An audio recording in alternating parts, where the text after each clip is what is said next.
I'd like to, thank you.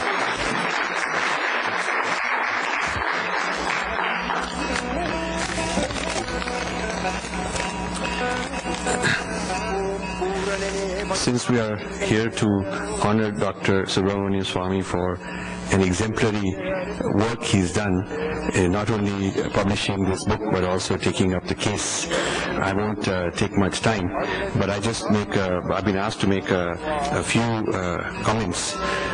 So before that, we have a message from Swami Vidyatmanand. He was unable to make it. He was supposed to be here, but he's not well, so he asked me to read this message on his behalf. He said, I congratulate Archibald Center and a number of enthusiastic volunteers for organizing the talk of Dr. Subramanian Swamy on Ram Setu. It is very important that Hindus living in the US become properly informed about some of the important issues concerning the Hindu Dharma and its sacred traditions, because in the words of Dr. Swamy, quote, by all objective counts, Hindus are under siege today, unquote.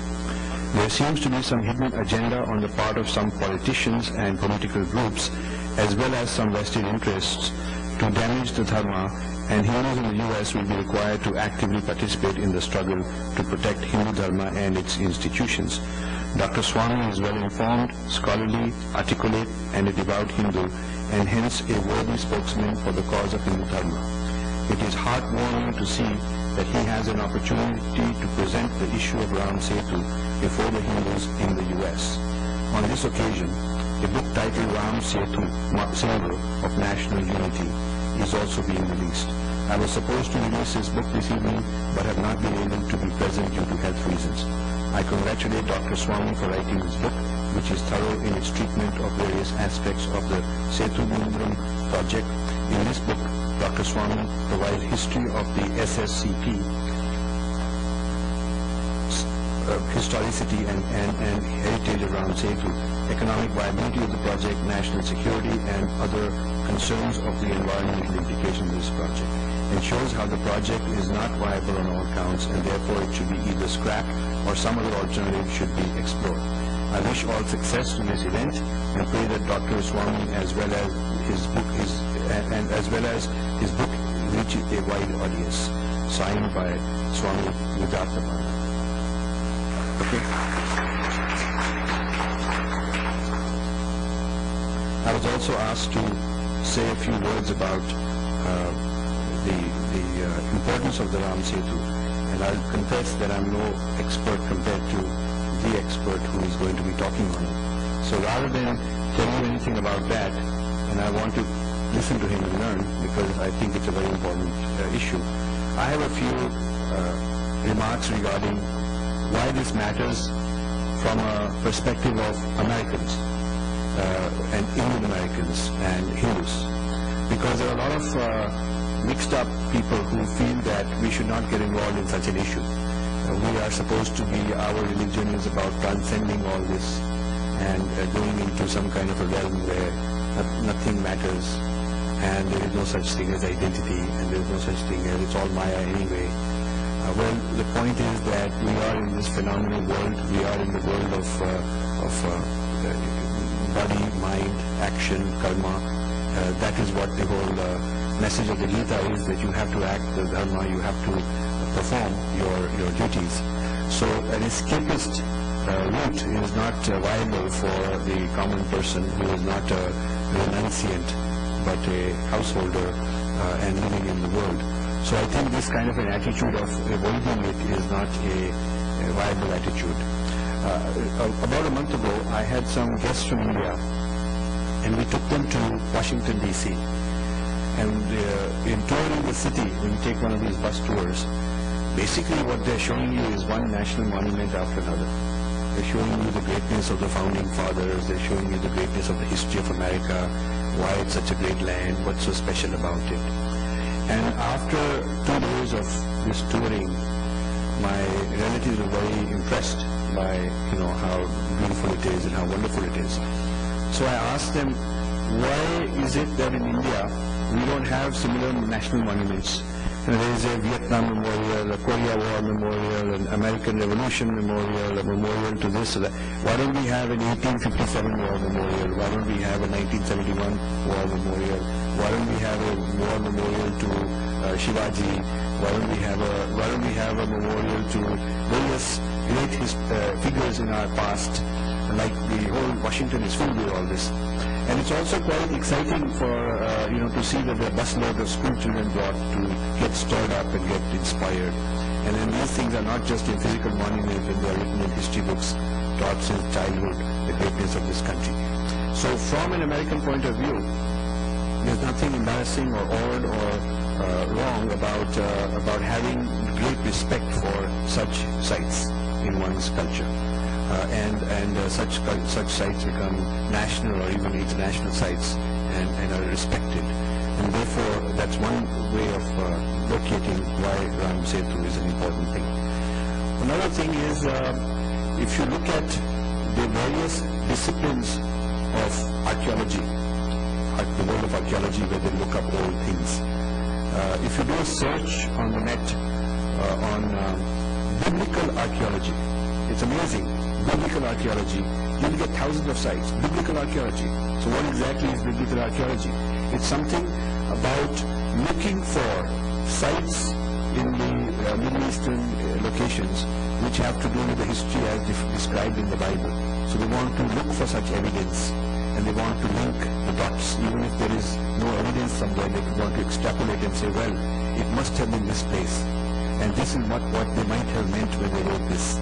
So there is a modern interpretation which takes the old text as a starting point and takes physical evidence, whatever they can find. Sometimes it's more real, sometimes it's kind of somewhat imagined, and then they try to put it all together and make museums, make tours. There are a lot of these tours to the Holy Lands which take you to these places. It's a tourism business also. So this idea of taking old texts of your religion, combining and using it to drive archaeological discoveries, and then taking these stories that have been made about sacred lands and using it for tourism and using it for education. It's very, very big scale in the biblical world, in the Judeo-Christian world. It's also, of course, very large in the Islamic world. So but somehow a lot of our gurus, especially from Vedanta and Advaita, have gotten this idea that none of this matters, but being kind of is all old-fashioned. And in the quest for showing how lofty our philosophy is, we've sort of become disconnected with the pragmatics of life and become very otherworldly and lofty in that sense. And this makes a group very vulnerable. It makes a group which is devoid of identity and devoid of reason to go and defend a culture and defend a civilization, because we don't even understand why it's valuable. It becomes quite vulnerable in the world today. So the undermining of the Indian civilization has been going on for a while, a couple of centuries, maybe even longer. But in recent last 2-3 decades, it's actually become huge, become very large scale, and last few years even more so. I feel that this is going to intensify, and the attack is coming in many levels. There is an attack on the legitimacy of our old epics, all our old Puranas. There is an attack on sacred sites to try and do different things to different sites. I don't know how many of you are aware, but the Ganga is no longer actually a river, it's a lake, because the dam turns Ganga into a lake. I've been there, I've seen the whole site. And for Har Ki Pauri in Haridwar, a small amount of the water goes so that place already always has water, and people can feel and bathe in the Ganga there. But the year-long Ganga, mighty Ganga on a massive scale going through the whole land, has pretty much been dammed and turned into electricity and water supply for Delhi and things like that. So there is a lot going on of this kind. Some of it is man-made, some of it is not done by man, but it is natural, like the Galmukh glacier is pretty much melted away. So that's also feeding the Ganga as a source is a problem. There is also an attack on gurus, from Ramakrishna to Sri Aurobindo to various gurus are under attack. Swami Muktanand, Prabhupada, very seriously undermined and attacked. There was an attack on deities, Shiva and Krishna and Ganesh and Kali and various, and an attack on symbols, Hindu symbols. So this attack is very multifaceted, and the attack is not sort of random individuals here and there, but people in very important institutions, higher education, powerful funding agencies organizing it, media giving it some spin and covering it. So in the wake of all that, you need leaders like Dr. Subramanian Swami, and there's very few who have clarity, you will see it, who have thoroughness, so they're not just giving some one-liners, but they can substantiate it with enormous amount of detail, enough to go to fight in a Supreme Court case or any place like that, who have the rigor of documentation, logic, and their heart in the right place, and no fear. So these characteristics are very rare to find. It is much easier to teach a very idealized, lofty, escapist spiritualism which is disconnected with daily engagement that we all have to do. It's very easy to do that. It's a lot harder to bring that kind of dharma into daily life, including things which may not be very easy or comfortable to do, but which are necessary to do. So with that short account of why I feel this whole event is important, I'd like to we'd like to release the book. So somebody should, I would like to invite Dr. Swami also, and we will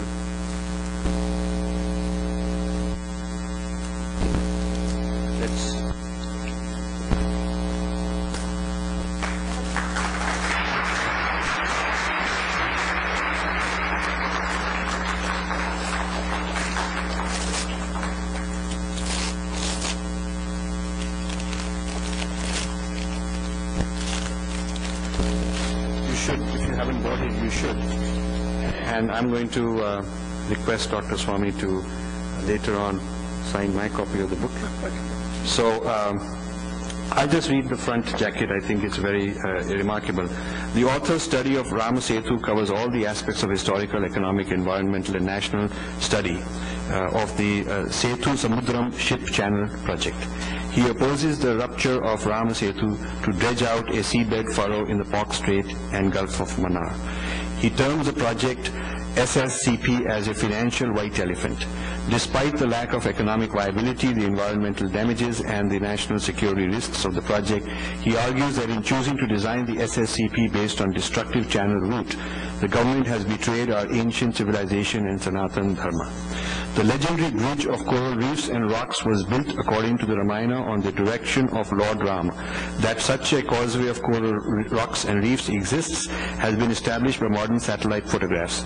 That it was a constructed causeway and not a natural formation was established by the investigations conducted by the Geological Survey of India, which report has so far been hidden from the public by the government.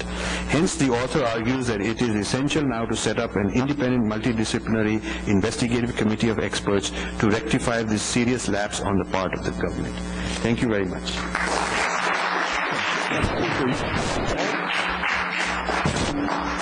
Thanks.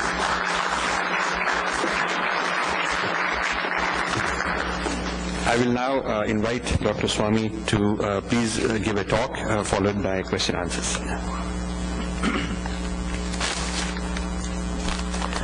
I request all to turn off their cell phones or at least put on vibrate or silent mode. Thank you.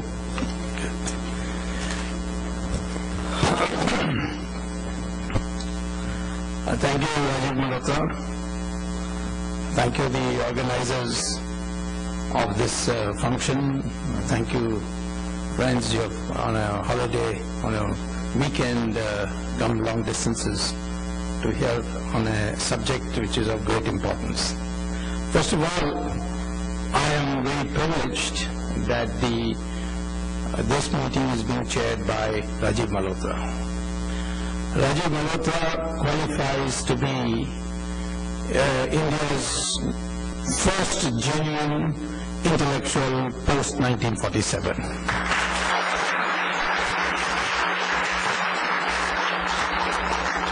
I say genuine intellectual because most Indian intellectuals have very fine brain power, but they are either working for the government or looking over their shoulder as to what the government might say, or they're worried whether their foreign patrons would disown them. And generally, they are engaged in pursuing their career.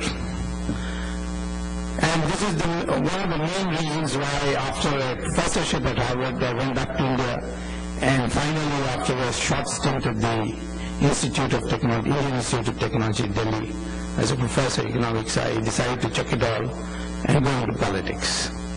Because India needs intellectuals. Intellectual means fearlessness, and fearlessness, not caring for what the consequences would be, but to say what you believe. Rajiv Malhotra has it in plenty, and the project he's working on, they will see the light of day in another 2-3 years, and they will, in my opinion, revolutionize the thinking in our country, because it will be written in the spirit of modern scholarship, which is documentation, footnoting, putting up arguments and then demolishing it, and not just plain propaganda or plain trying to please your masters. So therefore, first of all, I want to thank you that you found time to come and chair this meeting. Now, I would like to say that, of course, I have this great privilege to address you all, because every year I come to teach for 2 months at Harvard. I teach economics. I don't teach history or yoga or something like that. I teach economics, and I teach technical economics. I teach a course on mathematical methods in economics, and a course comparing India and China. But I had come to this country for the first time in this new capacity of speaking to the Indians in the emergency. And in the emergency, there was a complete collapse in India of resistance. Some of the resistance, which one has to give credit to the Rashtriya Swayamsevak Sangh, was underground, and it was a well-organized one. But in terms of open opposition to the emergency, there was none. And in fact, there was a great deal of propaganda that the trains are running on time, the officers are coming to offices on time, and everything is now, law and order is excellent, etc. Great deal of propagation for the emergency. It was the overseas Indians, particularly the Indians in the United States, who created a climate which ultimately forced Mrs. Gandhi to declare the elections. And I can say this on the authority of Mrs. Gandhi herself, who, having been defeated and later on getting re-elected and then becoming a reasonably good friend of mine, herself told me that I asked her, why did you do this foolishness of declaring an election when you had the whole country in your hand? She said, because the huge propaganda mounted by the Indians in the United States, it became very difficult for me to justify, and therefore I wanted to bring the matter to a closure, and I thought I would win the election, but I never thought I would lose it. But the credit, if anything, goes to the overseas Indians. So therefore, all of you, do not think that you are living 10,000 miles away. You are in a position to influence your relatives, you are in a position through the internet to create opinion, and so what I am going to say and what you are going to feel is going to be of great importance. I would like to begin by first placing this whole matter, Ram Setu, in the context of Hindus being under siege. Hindus are under siege because of terrorism. Who's getting killed? Who's being targeted? Whose temples are being made a target? The Hindus. Conversion. Who's being converted? Hindus. And finally, you have the question of the icons of Hindus being debased.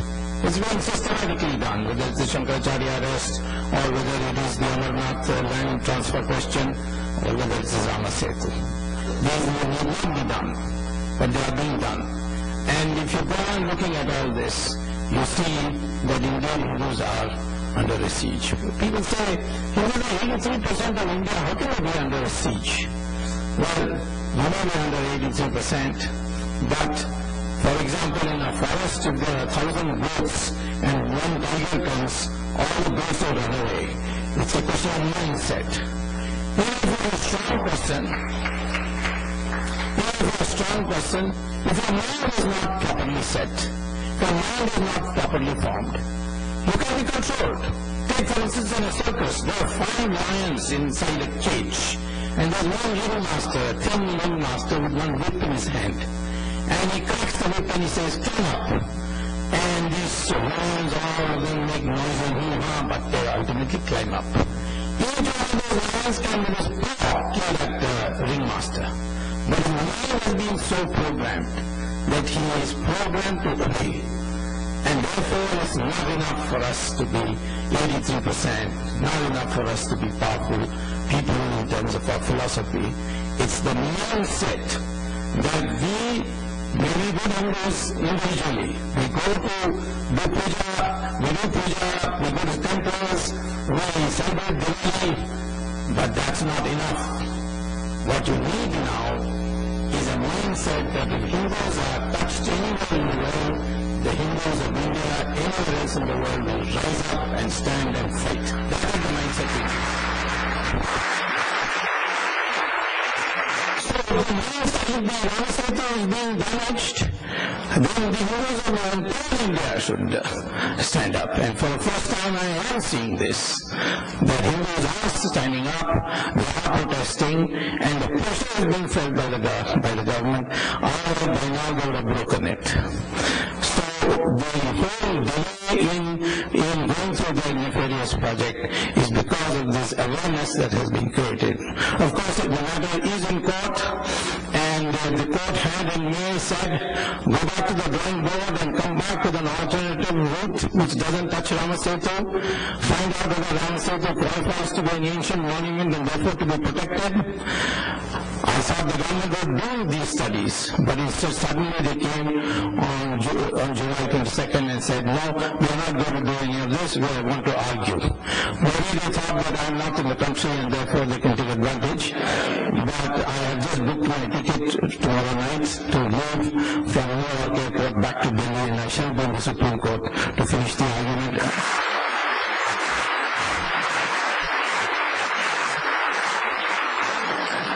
I would like to begin this topic by first doing a little geography, so that you are all absolutely clear what we are saying. If I may use the blackboard with you.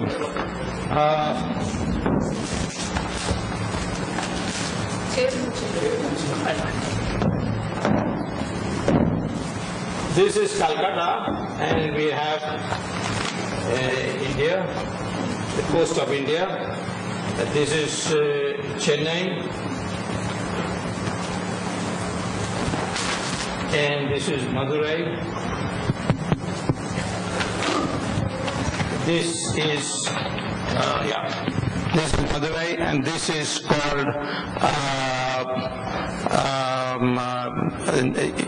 this is the area of the coastal part. It's not Rameshwaram.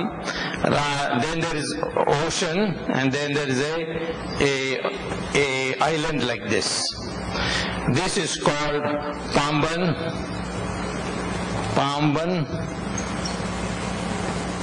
Island or Rameshwaram Island. Nowadays more called Rameshwaram Island.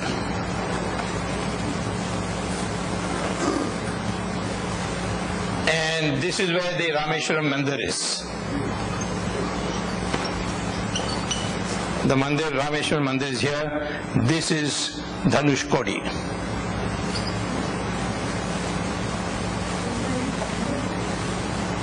Right at the end. And from here starts Ramasetu. And this is Sri Lanka. This part is Ramasetu. It is 48 kilometers. And you'll be surprised, it is 2 kilometers wide.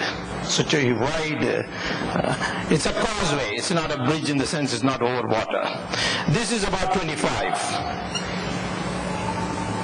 This island is 25. So the project is they're proposing is that you cut a channel going through here to Calcutta.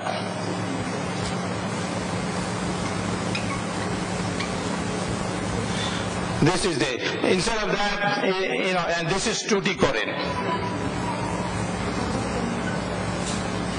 And this is Kanyakumari. So instead of having to go from Tuticorin port all the way around and then go to Chennai like this, they say you can go this way and that's much shorter. That's the argument that is used. So this is the geography. The whole of this part is called Park Strait. This part is called Park Strait. And then, of course, this is Bay of Bengal. And this part is called, this water below this is called the Gulf of Mannar.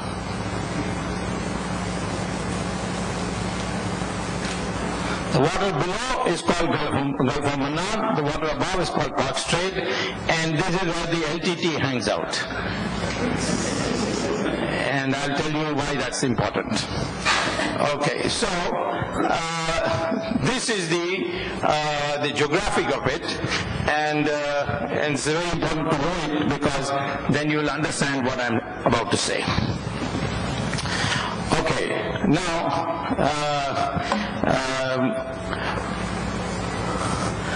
I'll have to go back there again. Now I'm not going to come into bond. Why do you think that portion? It's actually, you can see it in part of the way, you can see it underwater some part of the way, it's above. It was originally all above water. But then it's now at least 10,000 years old. At least 10,000 years old. And during this time nobody has bothered about it. It's so many storms have taken place, there's been so much toll on it, that it's partly, you can see it above. It's really surprising that it even exists now.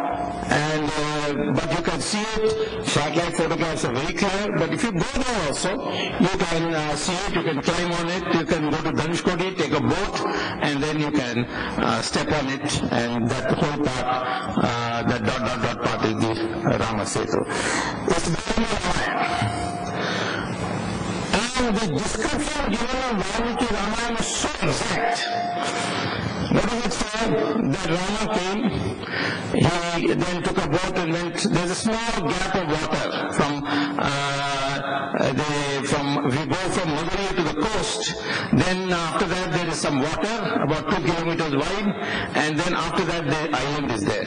So he took a boat and he went across to a small boat and he went to the island, and then he reached Dhanushkodi, where he saw this huge expanse of water. So he said, clear the path. And the water didn't listen to him. So in a fit of anger, he pulled out his Agniban, this is a fire arrow, and decided to drain up the entire ocean, the entire seawater there, with the use of his Agniban. It is that time Valmiki describes that Samudra Raja came up from under the ocean and prayed to him, saying that don't be angry. If you use your Agniban, all the fishes will die, and all these living objects will die, and therefore you have to build a bridge. And let me tell you, that if you look that side, the seafloor goes up like a ridge. And And at that portion of the ridge, along the ridge, you put some clay, and then you put, take sand and mix it with water and make it into clay and mud, and then you put rocks on it. These rocks you can get from the coastal areas of India, from Chennai to Tuticorin, all that coastal area you will get it, and you can put it there, and then you will have and then you put a little more clay on top, and you got a causeway, and your whole army can walk across that. That is the description that Valmiki gives. Now, why he said this is, first of all, Valmiki described Dhanushkodi as Dhanushkodi, because he said that's where he pulled out his Dhanush. So, then you go to Lanka, and there's a geological survey of India has done this study by Dr. S. Badrinaran. He is actually the director of the Geological Survey of India, and later on he became a consultant for the National Institute of Ocean Technology, which is under the Prime Minister. And it is in that capacity he took a tour of the Geological Survey and did a study by going underwater, and he said, yes, there is a ridge. And this is admitted by the government also. They said that there is a ridge there. And that he said, Badrinaran said, then there is a layer of clay, and then there are coral rocks. Coral rocks are not made out of mud and stone. They are made out of conch shells, fishes, skeletons. All these things get fused into a rock. And you don't look at the rock like you see in ordinary places, you see in parts of Madhya Pradesh, traveling to Chandra Valley or something. It's not like that. It's totally different there. And that rock, he says, there is a stream of all along the way, there is a rock, and then on this coral rock or coral reef, and on top of that there is another layer of clay. So he says, coral rocks cannot go in the middle of the ocean. Coral rocks can only be found on the coastal areas. And the coastal areas between Madurai and Chennai, that is where the coral rocks are there, and therefore he says that these rocks were transported and put there, and they are not natural to that place. Now, he cannot say that Ramchandraji brought it. He only says that he didn't brought it. It's not for the government to investigate. Now, you can see this rock. It doesn't look like it's white in color. It floats. And what he also describes that when Hanuman brought these rocks, he was shocked to find that the rock hadn't settled down. So finally he wrote the name Ram on it, and then put it on the clay, and then it settled down. So Valmiki's description meets what you see in real life there. Valmiki also said that Rama installed 3 Shivalingas on the way. You see 3 Shivalingas there. Between Dhanushkodi and Kalamannar, which is the coastal part of Sri Lanka, you find 3 Shivalingas. So how did this all happen? Valmiki's Ramayana was written many years ago, thousands and thousands of years ago. How is it so accurate? How is it so accurate about the geography of it? So therefore, one is that it is Rama Setu because our Itihasa, Ramayana is called Itihasa, Mahabharata is called Itihasa. Scriptures are only Vedas, but the Itihasa describes this Rama Setu with such validity that we have to accept it. Today the government is coming out with all kinds of wonderful arguments, saying that Padma Purana says that Rama himself blew it up, and therefore there is no bridge there. Then what are you dredging if there is no bridge? So that is first thing. Secondly, where have you said it? In fact, the first time I'm going to ask Mr. Naraman when I get back is please quote the khanda or the exact page and the shloka which you are referring to, which says that Rama did this. I'm sure he will say, I don't know in Sanskrit, but I asked Karna and he suggested to me. What did he say from me? This concept of man-made and natural is not something being a natural and an ancient monument. It in Kurukshetra there is a big lake which is called Brahma Sarovar. Brahma Sarovar has been declared by the Narasimha Rao government as an ancient monument. So somebody went to court and said that I was planning to build five-star hotel here, many buildings, wonderful economic development projects, and this Narasimha Rao government has declared it Brahma Sarovar because some people gave a petition saying that Brahma used to come and have a bath there, and therefore it should be made into an ancient monument. But nobody saw Brahma, nobody saw him have a bath. So how can we on this basis declare it Brahma Sarovar? So we had to cross over to the Punjab and Haryana High Court, and Punjab and Haryana High Court said that it doesn't matter whether anybody saw Brahma or not. Even people, if the people have faith in it, then you have to protect it, you cannot destroy it, and therefore the government did the right thing by declaring the Brahma Sarovar as Brahma Sarovar. So this is a stand. So whether natural or not. Same thing is in Brahmaputra recently, the government of India, as Manmohan Singh government, has written to UNESCO saying you should be declared as a world heritage because Krishna and the gopis used to dance there in that island. It's a pure natural creation, an island. And today, science is reopening our minds to so many things. For decades we were told that there is no such thing as Saraswati River. Then Krishna used to be four of us. He says, we give 73 references to Saraswati Nadi, but only 2 references to Ganga. But where is the Saraswati River? Where is the Saraswati River? Satellite mapping has shown that Saraswati Nadi, Saraswati River does exist, and it is underground, and it is now being tabulated where all it is, and it is a project is on to map out the coming of Saraswati from one Sarovar down to the Gujarat coast. So we thought that it is a mythical river. We know from science that it is a genuine river. Only that has gone underground, only due to some natural events. So for years and years and years, our secular writer was saying Dwarka is an imaginary town. Krishna is supposed to live there. There is Dwarka. He's supposed to go to Gujarat, and there is Dwarka. Where is that Dwarka? Since 1995, the Director General of Archaeological Survey of India, Dr. S.R. Rao and his team worked for 4 years and went to Dwarka, and they have now discovered a whole town which is sunk under the ocean, and he has now finally declared it on the basis of the inscription that it is very much the same Dwarka where Krishna lived, and government has allotted 500 crores to have the whole Dwarka lifted and then put in a museum, and today Dwarka is accepted as a reality.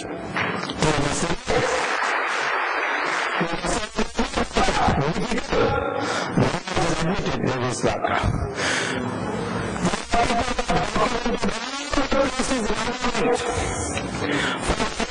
He came down to Chitrakoot, from Chitrakoot down to Nasik, from Nasik he came to Kishkinda in Karnataka, then he came to Rameshwaram, then he went to Dhanushkodi, and all these places have been documented now. So there is ample evidence of that.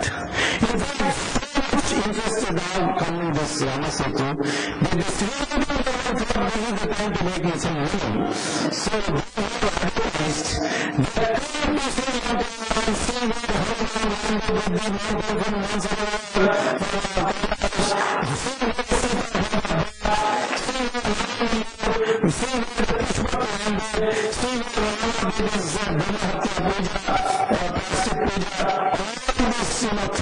places are listed in Sri Lanka, and the Indians will come.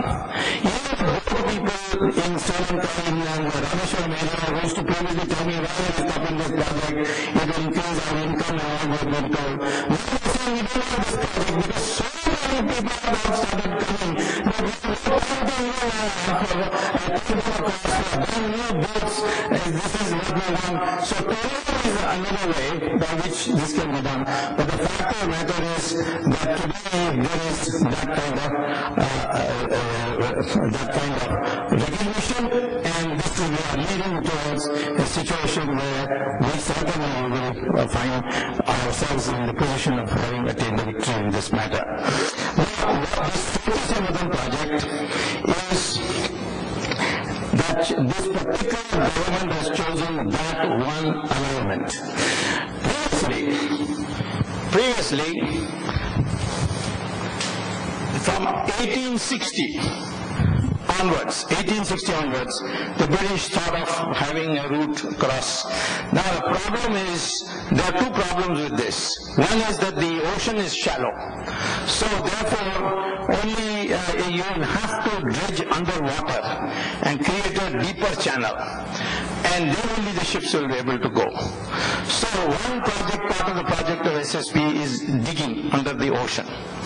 And you have to dig, and they have decided to dig 12 meters deep and create a new channel.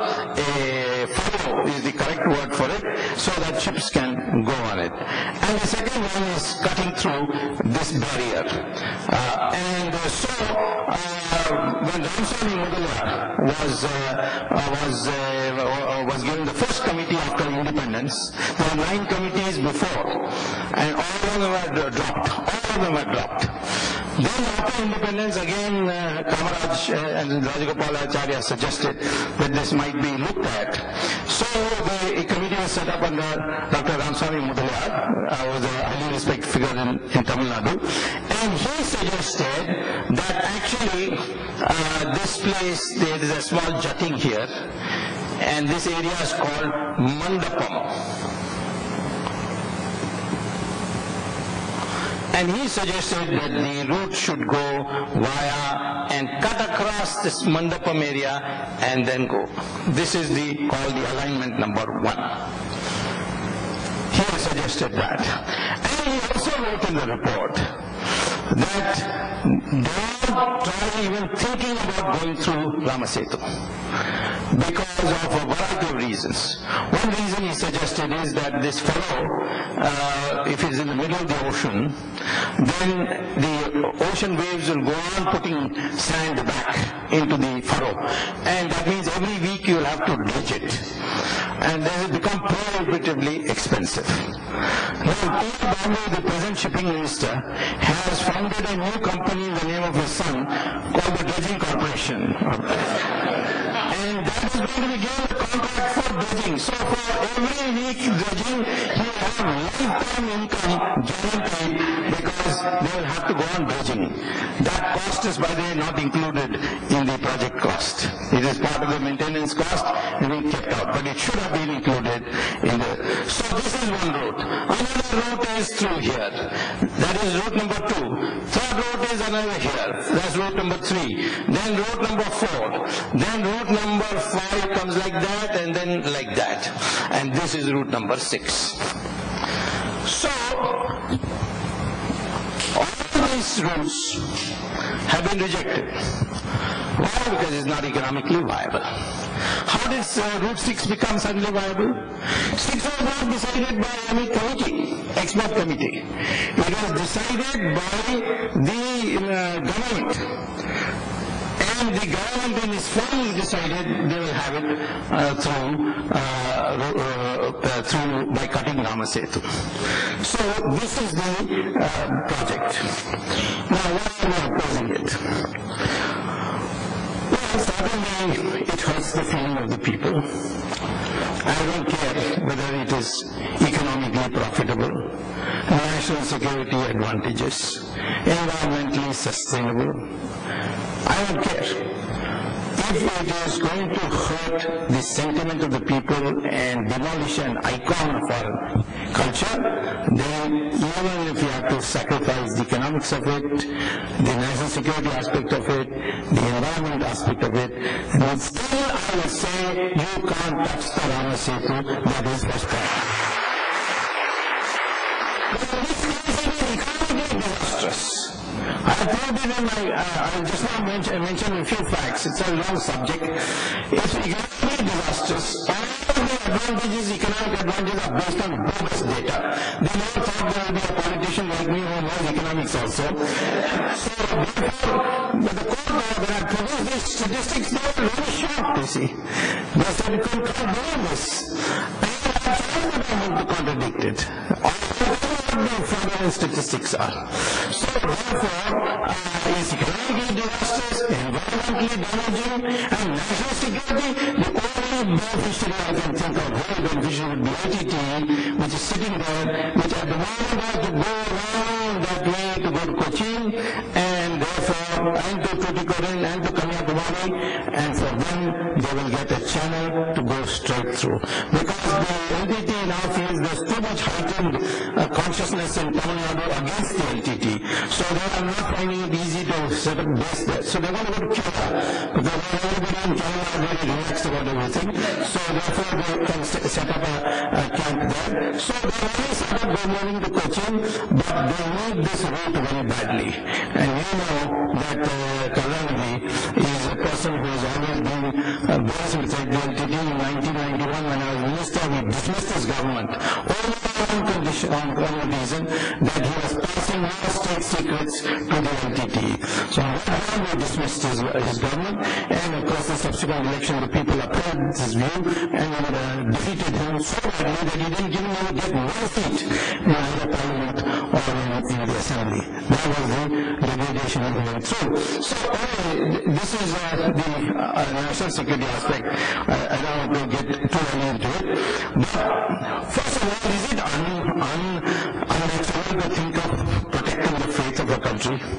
After in this country, which is supposed to be a secular country, there is a case of us in the court here, the State Supreme Court of Oregon, where they were a mountain, and this mountain, you see, was to be converted into a ski resort.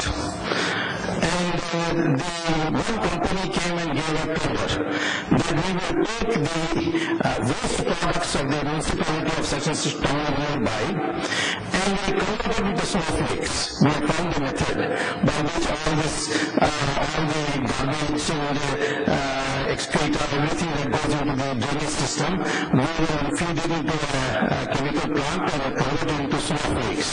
And then we spread the snowflakes on the mountain, and we give the waste tender. And it started. So the Navajo tribes, Navajos and Navajos, they went to court.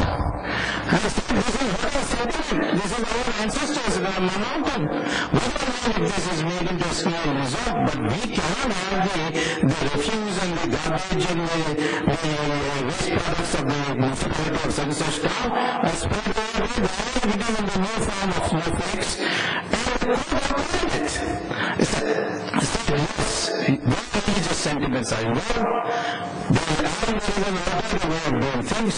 We certainly will side with those who are doing the parties here, and they rejected that project and it was saved. So this is happening in the United States. It is happening in every other place. In Mumbai district, there is a function which takes place in every year called Jallikattu, in which they regulate boom, and that boom goes through charging through the roads, and people tease it, and some people poke it, and so on, and then it also goes people, the horns using his horn, all that. And it is a huge event in which mostly the blanket guys make money on it because they charge a certain price and all that, and it's a huge money spending project. So this animal welfare board of the government of India went to the Supreme Court and said, this is cruelty to the animals, so please ban it. So said, we hear the matter, but for the time being, we are staying it. This is just 4 days before I began arguing on the case, and then what happened? Clinton's government, when they were against that stay, and said, if you stay this, then Jallikattu can't take place. If Jallikattu can't take place, the people of Madura will think that the gods have cursed them, and this will create another problem, and therefore please vacate the stay. On that basis, the Supreme Court vacated the stay. It happened just 2 days before I started arguing, and I began with this by telling the judges that you have 2 days ago said that the law was created when for religious grounds, then you took it further. And he was the government is carrying the opposite. Well, the day is earning money by doing Jallikattu,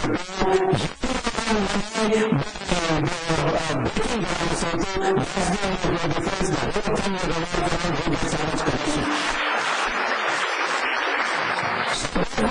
This same for other religions.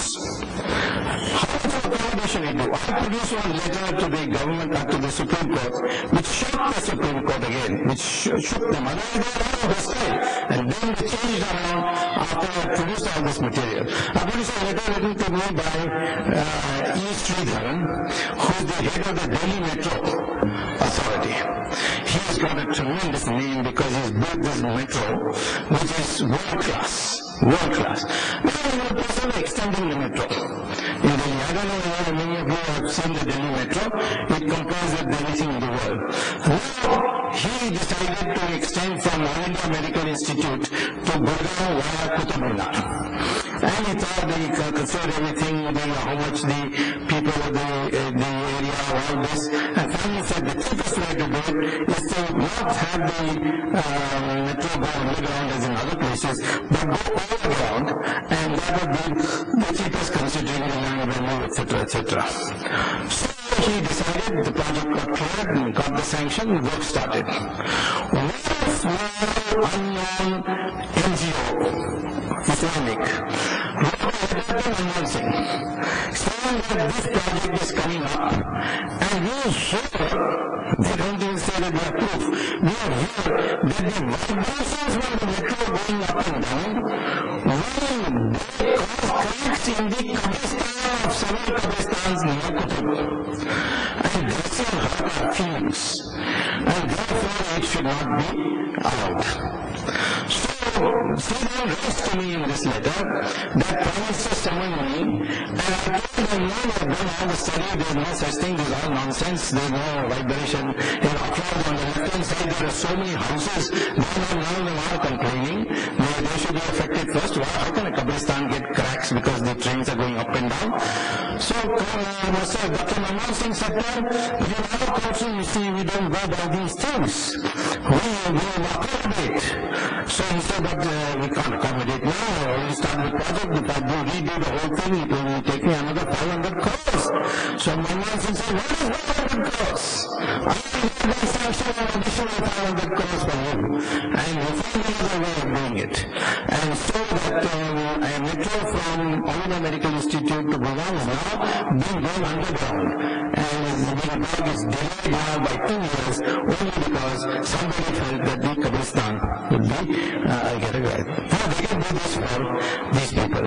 So in Calcutta, they rebuilt the whole airport expansion plan because there was a masjid in the middle of the runway. Now you see, the Supreme Court in a judgment in 1994 held that a masjid, a mosque, is not a religious place. Mosque is a place for reading, for doing the Namaz, for reading the Namaz. And Namaz can be read anywhere. Therefore, for a public purpose, a mosque can be acquired. And that is why in Saudi Arabia, regularly was acquired for development purposes. In the British period during India, also the following mosques were removed and there was no protest.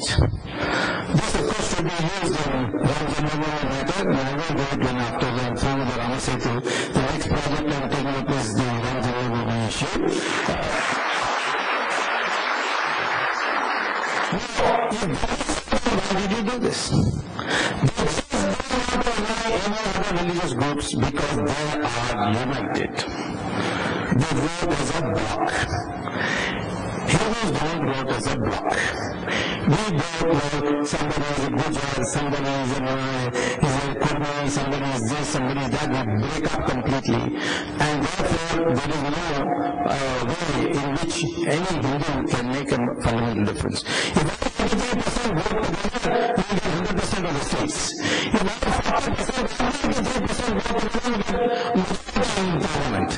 If we get 46%, we get majority in parliament. If the Hindus can consolidate that much, then I am sure that you don't need to worry about anybody else. You can get a Hindu government tomorrow.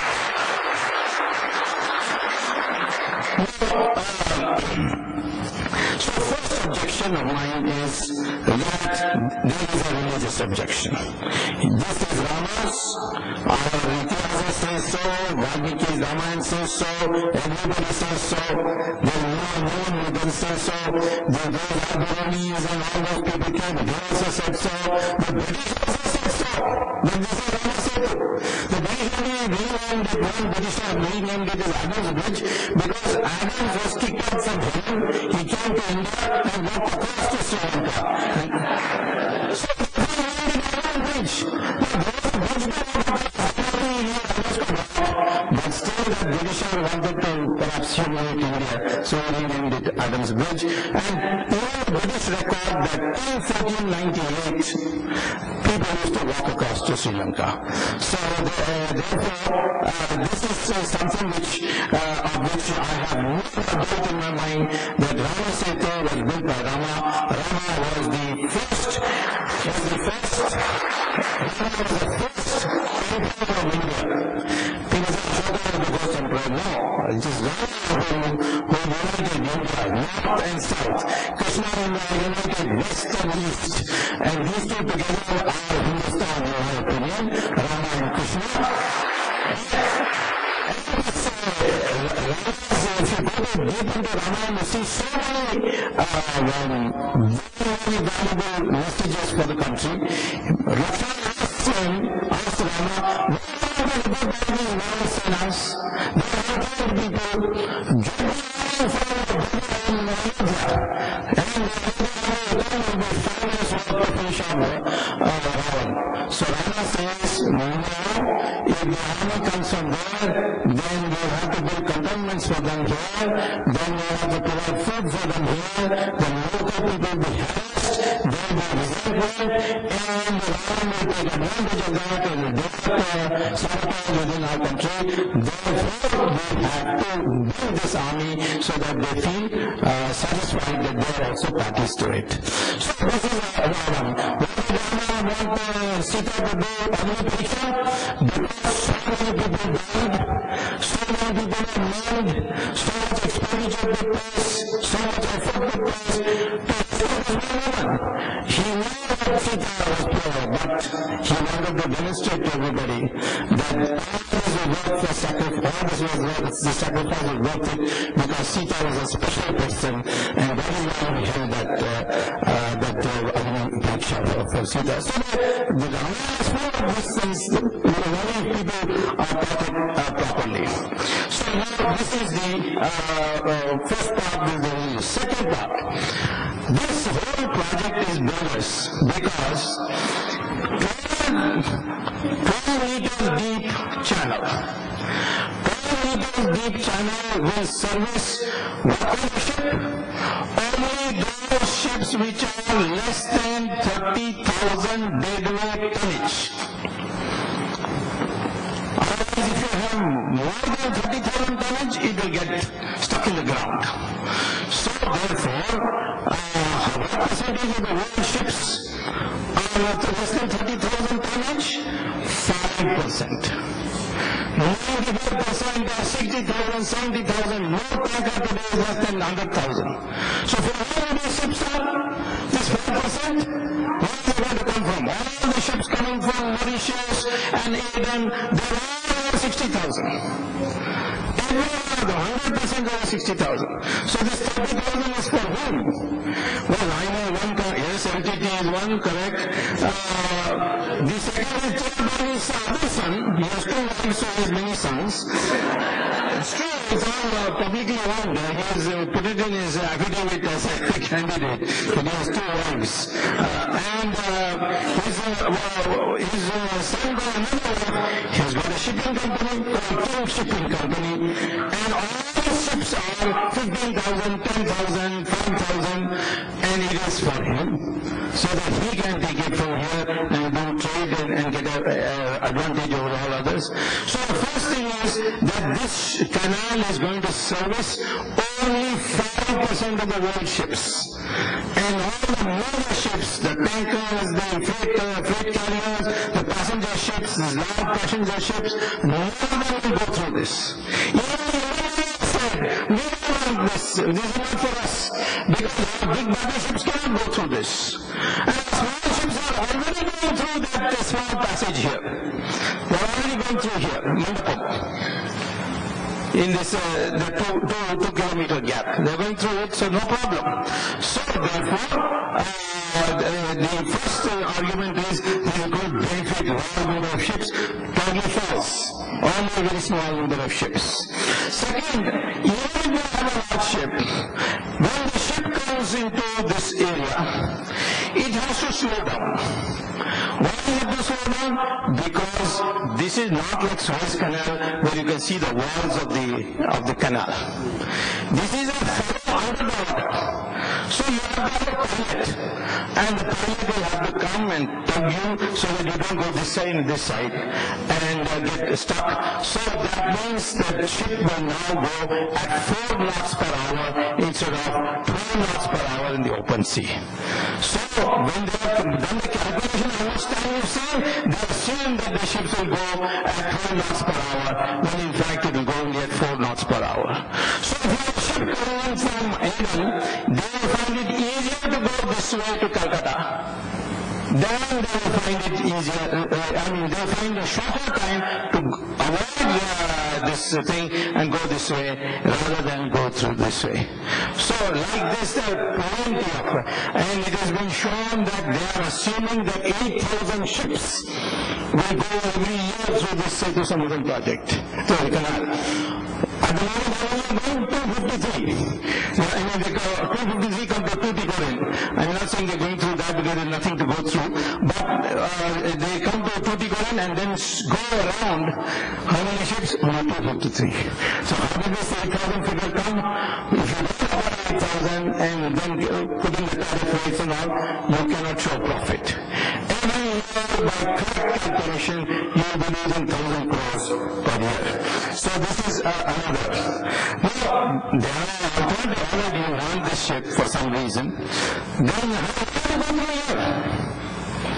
This is what the Supreme Court Chief Justice asked the other day from Mr. Nariman. Nariman has said, yes, I have made this representation to the Prime Minister, and maybe on Tuesday they might come and say, okay, we're ready to consider this forth. But I don't think they will, because this is a project which is not for economic reason. It is a project which Karunanidhi and Sonia Gandhi together have decided that this is another way of bringing the Hindu mind by showing them you don't count for anything by doing this project, and therefore they will insist on it. Otherwise, what they could have said, we will have this route, 4th route. But this, and in fact, what the Chief Justice said, all right, you say you've done so many places, you come and take this route like this, and then go like this, and go like that. So there are many alternative ways of doing it. I have suggested, if you want that the ships which are coming to Tuticorin, which is here, and you want them to go to Kolkata, and on the way Visakhapatnam, Kakinada, Chennai, then what you do is you create a massive modern container port here, and put a line along this way. So as soon as it comes, it drops the container, goes into the goods train, and the goods train take it. I found that the cost is 1/3 the cost for a Setu Samudram project. Of course, 1/3 the cost means commission will also be less. So you got to keep that in mind also. So this is the alternatives are cheaper. One alternative project there are other ways of doing it, and they are much cheaper. Then there is the question of national security. I told you about the LTT. Not only LTT, now we know in Somalia pirates have come. We know that in Gulf of Malacca Strait, pirates have come. The pirates will come here. One terrorist will come and put a bomb in one of the ship channel, the whole ship channel will be stopped.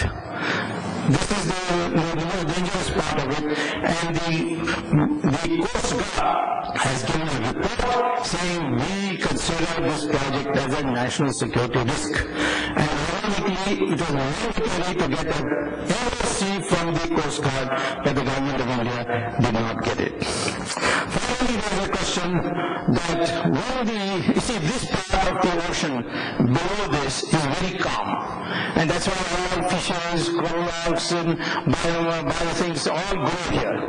This is turbulent, this Bay of Bengal, Pak Strait, and so on. And this keeps coming and hitting here. One of the most famous experts on tsunami, Professor T.A.D. Murthy. He is a professor in, I think, in Toronto or something like that. He's in Canada, I know. He was called by Manmohan Singh to advise him on tsunami. And the first thing he said is, you have been protected by Rama Setu. And don't break it, otherwise next time tsunami comes, you're finished.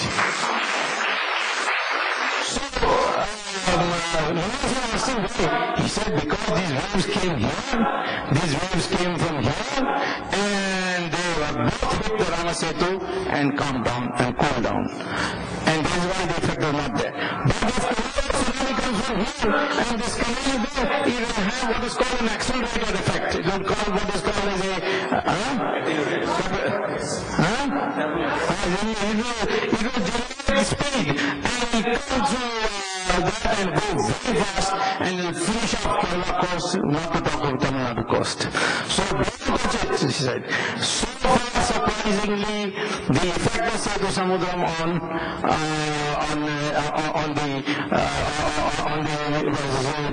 the tsunami after effects has not been, the study has not been done. This is also by the ways of the borderline between India and Sri Lanka. And the international law, even law of the sea 1968 requires that when this is done, such a project is undertaken, there has to be a joint determination on the environmental sustainability of the project. But India has just ignored Sri Lanka, because the colony says, what Sri Lanka? I'll talk to LTT, but I'll not talk to Sri Lanka government. So, they just ignored it. Now, can Sri Lanka do anything? Yes, it can go to the International Court of Justice and ask the International Court of Justice, please appoint a third party determination and stop the project. And we are a signatory to that treaty, and therefore if they stay the project, there has to be stayed. So after the Sri Lanka president, when he was in communication with me, I went there, he said, no, they're also a little afraid of India, and they are just watching. They said, if nothing has happened, we are waiting and we are praying that you will win in the Supreme Court so that we don't have to go. But if it doesn't happen, then the Sri Lankan government can go to the International Court of Justice and get a stay, which is probably also what will happen. It will be another waste of money. Finally, I am against it because so far what has been happening is these waves come, they hit it. I mean, I'm not talking about tsunami, I'm talking about normal. Waves come and hit it, and then move laterally, and then all along this coast they go on depositing monazite. That monazite has thorium in it. As a consequence, India has 62% of the world's thorium. And since America done no thorium, they have done no research at all. But we have been doing research slowly, not with the push, but we have been doing research, and now we are in a position in the next 4 or 5 years that with this thorium we can convert it into fissile material and have reactors generating electricity. You don't need the Indo-US nuclear deal after that. In fact, you don't need it before, but you don't need it after that. if you put this canal, then all this will be passed through and go straight to Diego Garcia, where the Americans will mine it and take it home. So this may be another reason why the Americans are also a bit supportive of this project, and consequently, this is another great danger that we have. Now, where does the project stand? I won't take much more time. Where does the project stand? Well, frankly, I can't see the Supreme Court clearing it. Why? For one reason, which I told the judges as bluntly as I could. Fortunately, I'm not a lawyer, so I'm not worried whether that judge will take a revenge on me in the next case, which most lawyers are afraid. That's why they don't talk back to the judges. But I told the judge, there is a section called 295 IPC, Indian Penal Code Section 295. And that would say that it is a criminal offense to damage any object, damage, not destroy, damage any object, destroy of course, but not damage any object, if it is really taken by the people, by a section of the people. And you get, it's a cognitive offense, so immediately you can be arrested. So I told the judges, how can you sanction this project? Because this Rama Setu is held secret by millions and millions of people of India. So we don't do it. And you don't know what is sacred. I said, Supreme Court cannot say this is sacred, this is not sacred. You go and find a group of people who hold it sacred, then it is sacred. And I said, no, like this everywhere. In Kashmir, in Srinagar, there was one Hazrat Bal temple or masjid where the hair of Muhammad was kept in a bottle. One day the bottle was missing. So the people were rioting, and for 4 days they couldn't cover it. Then when Lieutenant Colonel came and he said, I have found the bottle. And they put it and everything became quiet. So during National Rastana, I asked National, how do you know that this colonel didn't go to some hairdresser salon? And would they do DNA analysis? So he said, it's a matter of facts, don't provoke it any further. So, where do you stop? If you want to say about faith and courts are going to decide on scientific principles, then can they say that Jesus Christ was born out of a virgin? Is it scientifically possible? So, therefore, they are matters of faith, and you can't decide, I said. And this will be a criminal offense if it is broken. So the Chief Justice asked me, are you threatening me that you will file a case against me also? So I said, not yet, because you have not yet sanctioned the breaking of our safe.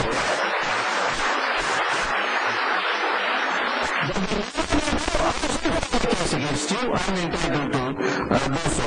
So therefore, I wanted to know that I find it very, very difficult that the courts will sanction the breaking of Rama Setu. And I must give credit to the Vishwa Parishad. They have created such an atmosphere in the country in huge demonstrations. The one demonstration they held in Delhi, which was 10 lakh people came. Totally orderly. There were not people that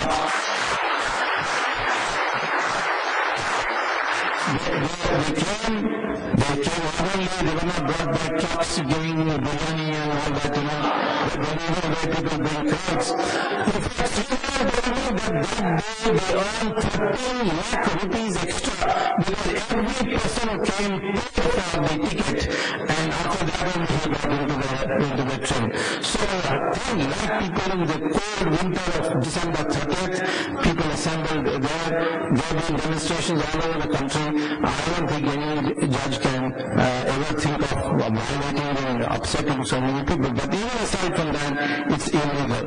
I don't think that we can say that we are guilty that we didn't take up this Rama Setu matter earlier.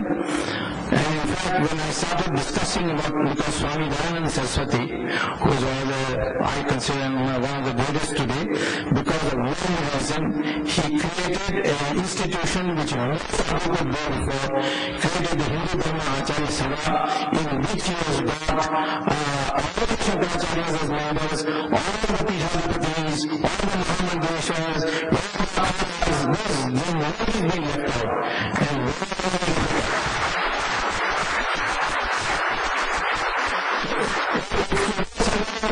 You see, well, you can stay in the Hindu Dharma. Acharya said, as one, I have attended 2 conferences of there. It takes place every 2 years, and it is so well done, so many resolutions are passed which are scientifically decided, working papers, etc. And I think this organization has a great deal of future. So, then told me one day that you take up this case. I think you are the only one who has to stand up in the court and tell the judges the bitter truth. So you take it up. I was unlucky at that time because I'm not really a lawyer. I know the law because so many people have filed cases against me. I learned the law in the process, and now I don't keep lawyers. So she does all the paperwork, so I get free of charge filing of papers in court and all that. But I finally agreed, and when the word got around, he thought that this is going to be dangerous, so he decided to submit give us a theatre company by selling the dredger and breaking the Ramasetu. So on January 22nd, 2007, the dredger, most modern dredger, 30 crore rupees worth, was brought from Holland, and then at 7 a.m. in the morning, the dredger was told, break through Ramasetu. And the dredger went full speed. As soon as it touched Ramasetu, both the two and sunk into the ocean. Now, you can understand. So when the word got to Bombay and all that, we said 30 crore down the drain, so let's find out, let's pull this thing out of the ocean. So send a crane to pick up the dredger. And the crane fell into the ocean. So they said, we need an expert. And an expert called an Indian, must get a foreigner. So they brought some history to investigate what is happening. What is the geological thing that is happening? So that Russian engineer, he came and climbed on top of the Ramasetu to inspect, and he slipped and broke both his legs and had to go back to Russia.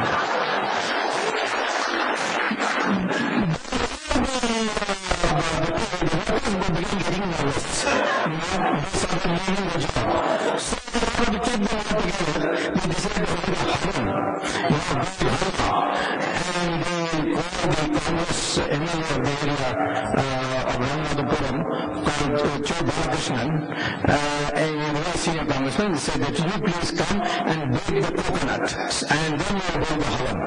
So he came and broke the coconut, and yet his coconut was an accident and he died too.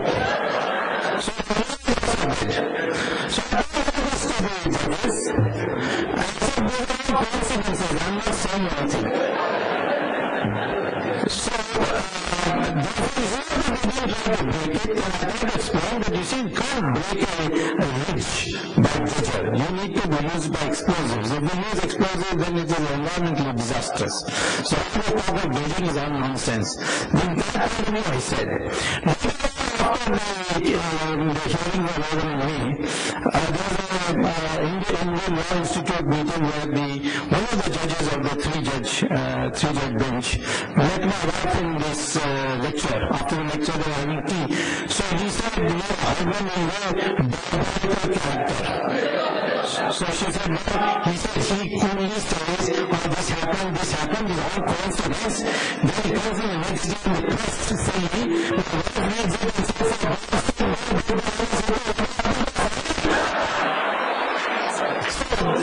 wife reads it and in my mind that the Ramasetu has been protected because it has the Ashirwad of Rama, and this was still inside herself.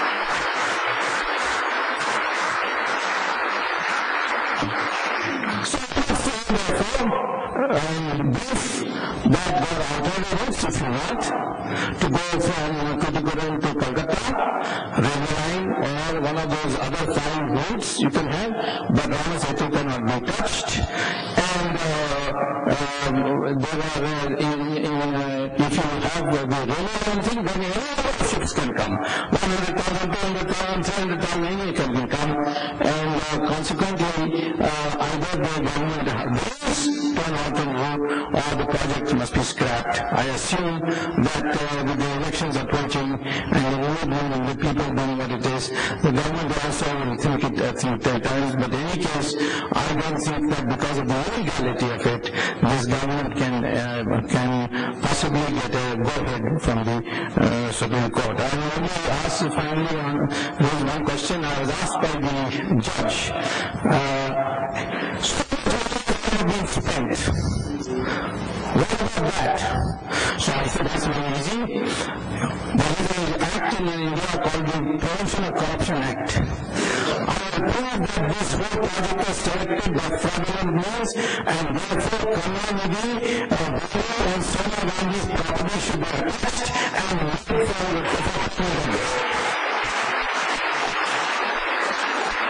I also said 3,000 crores, 10,000 crores, so 30,000 crores. And all this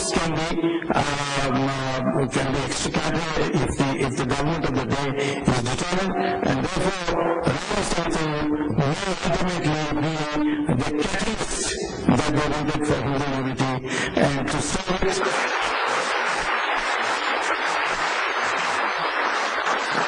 And for saying it is the national duty of all of us. As I said, Hindus need a mindset.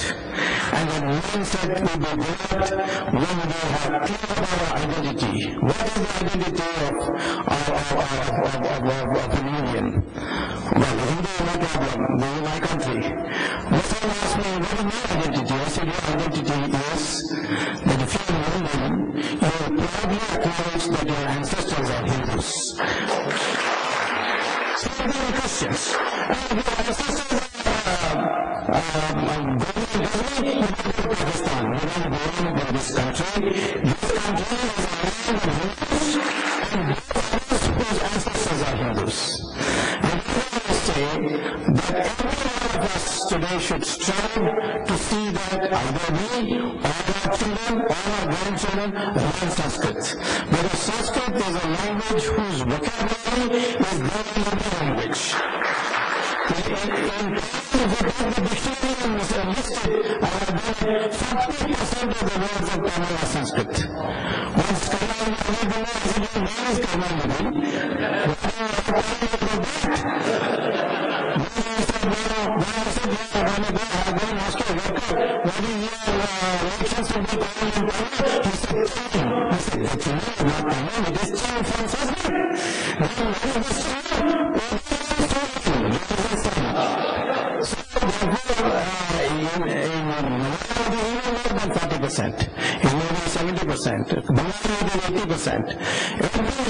Sanskrit words, if these Sanskrit words are identified, learning all Indian languages will become very easy, and therefore we need our identity very clearly established. This is a Hindu civilization, and all Hindu, Muslims, Christians, everybody, if they deserve to call Indians, they must acknowledge that this is the language, this is the culture, civilization of their ancestors.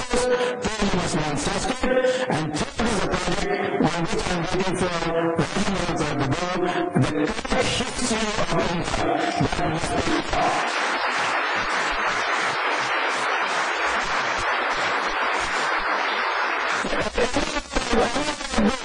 people say, Indians, you have been beaten all the time, people come from abroad, they've been bullying us, and I know, we don't know, maybe we are bound to be ruled.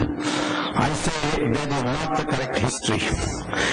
When the Muslims went to Iran, it was 100% Zoroastrian. In 15 years, it became 100% Muslim. The same thing happened to Babylon, which became Iraq. 100% Muslim in 20 years. In Egypt, in 2 years. Christians went to Iraq, and 100% they made Christians in 10 years, 15 years, 25 years.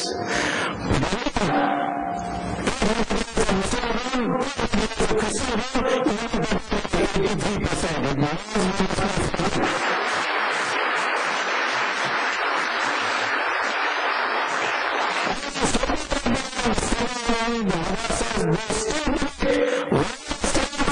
in India. They brought this question because we couldn't convert full majority of our people. That is the thing that you have to remember, and it is now that in order to have a strong, vibrant country, you must understand your history properly, and that is why a correct history needs to be written. There is a discussion I had with Raja Malhotra.